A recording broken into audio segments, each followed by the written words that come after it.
Congress senior నేత D Srinivas కన్నుమూశారు. కొంతకాలంగా అనారోగ్యంతో బాధపడుతున్న ఆయన ఈ రోజు ఉదయం తన నివాసంలో మృతి చెందారు. ఉమ్మడి ఏపీలో మంత్రిగా, పీసీసీ చీఫ్గా శ్రీనివాస్ పనిచేశారు. 1948 సెప్టెంబర్ 27న నిజామాబాద్లో జన్మించిన డిఎస్ విద్యార్థి సంఘ నాయకుడిగా రాజకీయాల్లోకి అడుగుపెట్టారు. 1989, 1999, 2004లో ఎమ్మెల్యేగా ఎన్నికయ్యారు. 1998లో పీసీసీ అధ్యక్షుడిగా బాధ్యతలు చేపట్టారు. 2014 తర్వాత కాంగ్రెస్ ను వీడి బీఆర్ఎస్ లో చేరారు. డిఎస్ బీఆర్ఎస్ నుంచి రాజ్యసభ ఎంపీగా కొనసాగారు.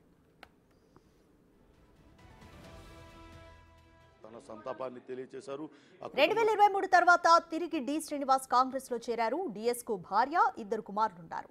పెద్ద కుమారుడు సంజయ్ నిజామాబాద్ మేయర్ గా పనిచేశారు. చిన్న కుమారుడు అరవింద్ నిజామాబాద్ ఎంపీగా ఉన్నారు. డిఎస్ మరణం పట్ల పలువురు సంతాపం వ్యక్తం చేశారు. డిఎస్ మృతి కాంగ్రెస్ పార్టీకి తీరని లోటని ముఖ్యమంత్రి రేవంత్ రెడ్డి వ్యాఖ్యానించారు. ఆయనకు ప్రభుత్వ లాంఛనాలతో అంత్యక్రియలు జరపాలని అధికారులకు ఆదేశాలు జారీ చేశారు.